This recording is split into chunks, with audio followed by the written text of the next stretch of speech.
Nah, ini ketika mati.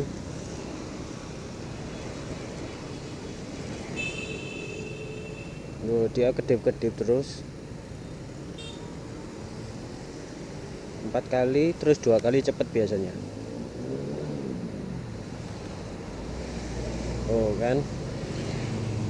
Terus kalau dinyalain dia cewek. Dek, kok lawan arah sih, Dek? Duh, kok lawan arah sih? Nah, kalau dihidupin nyala terus.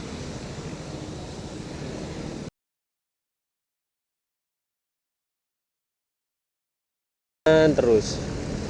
Oke, yo halo, balik lagi dengan saya Odi dari Malang Moto Vlog. Nah, seperti yang tadi ada di awal video,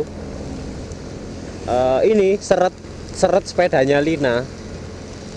Lampu indikator ini hidup terus. Bahaya ini kayak, bahaya kayak. Aku takut aku. Soalnya, jadi ceritanya gini. Tadi malam aku jalan-jalan toh sama dia.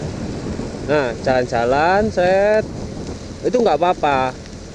Di situ karena kemalaman, dia aku antar pulang sampai rumahnya nggak apa-apa. Waktu pulang dapet 1 kiloan lah, 1 kilometer jalan.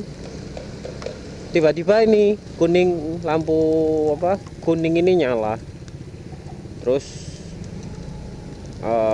kan nggak sadar pertamanya. Aku kira ini lampu sein. Aku mati-matiin kok masih tetap hidup. Terus tak lihat, oh ternyata lampu indikator itu. Akhirnya aku berhenti, aku matiin mesinnya, aku cek mesin, panas enggak, terus bau aneh enggak, terus udah mesin aku cek semuanya,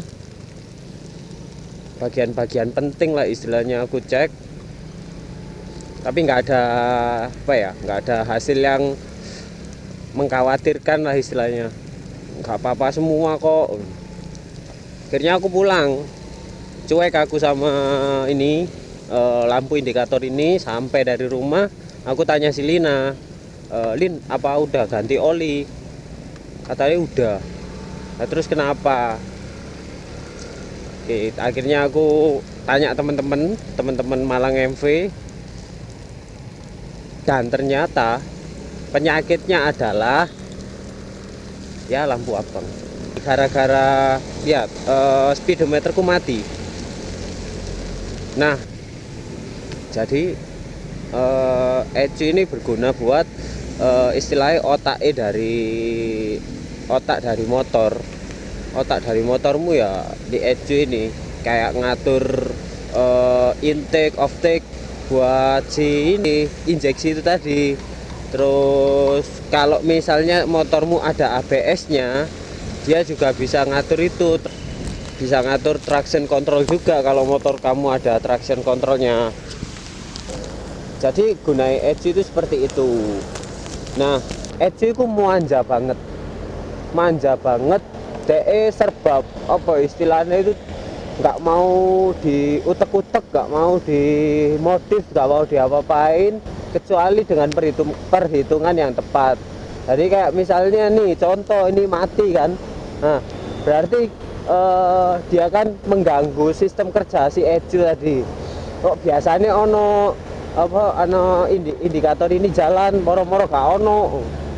Itu dia langsung, nah ini nyala, dan nyalanya pun pakai kode ya kayak tadi kan kataku, lampu yang pelannya ada 4, terus yang cepetnya ada 2. Nah itu aku baca tadi, itu apa artinya, itu untuk si speedometer. Jadi kalau jadi 4 pelan itu huruf depannya, angka depannya, terus 2 cepet itu angka belakangnya. Jadi tadi bacanya itu 42. Nah, 42 itu kode dari speedometer mati, kode dari si ECU. Jadi gitu. Jadi kalian nggak usah khawatir. Emang bikin deg-deg ser. Kali nggak popo kok moro-moro, nah kan itu. Apalagi yang bikin deg-deg ser itu ini gambarnya mesin, pasti ada apa-apa kan di mesin. Dan ini tadi aku juga dikasih tahu sama Ahmad Z Lutfi kalau ya wis penyakit kalau apa Yamaha yang Matic ya gitu. Nah, jadi ya wis kotor. Jadi ya wis gitu. Sebenarnya ECU itu kalau misalnya kalian paham, ngerti, itu bakal gila banget. Kayak motor-motor zaman sekarang itu kan cc-nya sama tapi kecepatannya beda. Ada juga yang torsinya gede, ada juga RPM-nya yang sampai tinggi banget. Nah, itu sebenarnya kita cuman perlu nyeting si ECU ini tadi. Terus kalau pengen settingan awal ya wis kita remap aja. Jadi remap itu ada apa istilahnya ngeriset si ECU tuh. Jadi gitu, enaknya motor sekarang itu. Tapi yang nggak tahu itu bakal jadi ribet banget.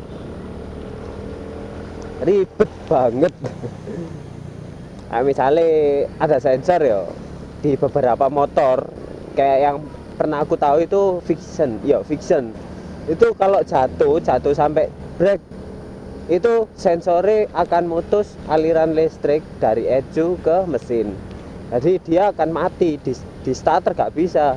Di starter tangan ini nggak bisa, terus di starter kaki nggak bisa juga.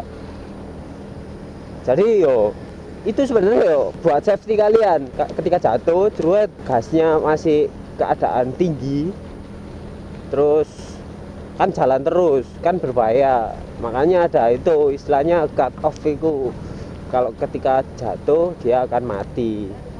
Sebenarnya itu buat kebaikan kita semua, kayak ABS, traction control, terus apalagi ya situ semuanya itu gak apa lagu itu buat kebaikannya kita cuman terkadang kita risih dengan safety itu tadi. Nah sama kayak ini saya risih loh mati rek, waduh kudu sepedaku loh mati bukan sepedaku ya opo. Ya opo iki rek, sempet khawatir ternyata itu hal yang sepele banget. Jadi gitu. Jadi ya di sini biar kalian yang punya motor Yamaha terutama seret X-Red ya. Ini namanya seret kalau kata Lina. Buat kalian yang punya X-Red terutama, jadi kalau ada indikator hidup gitu ya gak usah khawatir, itu cuman buat indikator, buat salah satu komponen yang enggak bekerja. Jadi wis itu bukan hal yang wow. Terus cara kerjanya ada beberapa sensor seperti sensor gerak, sensor suara, terus sensor tombol. Nah itu, tapi kalau yang dipakai di motor contoh ABS aja deh. ABS itu dia punya sensor gerak di kaliper. Jadi ketika kaliper berhenti ngelok, dia akan ngirim sinyal ke ABS, dan ABS ini ngirim sinyal ke ECU buat memotong ini tenaga buat mompa si oli ini. Karena kan sistem kerjanya dia pakai hidrolik, jadi ketika oli yang ditekan itu tiba-tiba nggak ada tekanannya, maka si kaliper ini akan mengendorkan kunciannya. Nah, sebenarnya lebih aman mana sih ABS sama non ABS itu? Jelas ABS lah. Sekarang ketika kalian kecepatan tinggi terus ngerem ngunci, logika ban ketika bergerak depan belakang terus berhenti mengunci, itu salah satu akan mendahului. Contoh ban belakang kalian ngerem dadak jret, dia akan berusaha mendahului yang depan. Makanya orang naik mobil motor ngepot entah ke kanan atau ke kiri, banting ke kanan atau ke kiri, itu karena roda belakang pengen mendahului roda depan yang masih berputar. Jadi gitu. Terus yang kedua, misalnya kalian sampai berhenti ngunci ngepot, sebenarnya itu malah jarak kamu berhenti dari titik pengereman itu makin jauh. Nah makanya ABS ini logikanya ketika kalian ngerem terus nggak ada grip gimana sih?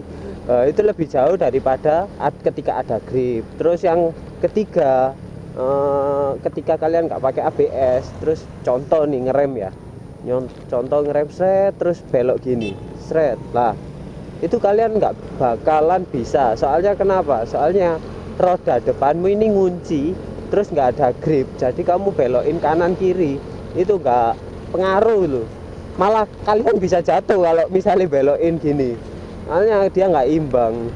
Nah gitu, ABS itu sistemnya seperti itu. Jadi ketika roda berhenti, sensor akan mengirim sinyal ke si ABS untuk mengurangi tekanan si oli yang ada di sini. Jadi gitu, itu ABS. Yang kedua ya ECU ini. ECU kalau misalnya kalian pengen tarikanku lebih keren, wah, ya itu sekalian tinggal buka di komputer, keluar skemanya, kalian tata berapa intake-nya, berapa outtake-nya, itu bisa ditata lewat ECU. Dan itu lebih apa ya, istilahnya kalau di itu pakai dyno, jadi kalian bisa lebih leluasa untuk mengotak-atik dan langsung ngetes. Yo, gitulah berbagi ilmu yo. Yo ada lebih kurangnya yo bisa di komen. Terus kalau emang kalian suka bisa dislike, terus subscribe video saya untuk lihat tutorial-tutorial yang gila-gilaan di video saya. Bisa juga di share kalau emang itu bermanfaat. Oke, thanks for watching Onip Malang Motovlog. Oh ditutup rek dalan rek. Oh yeah, CBR. Bye bye.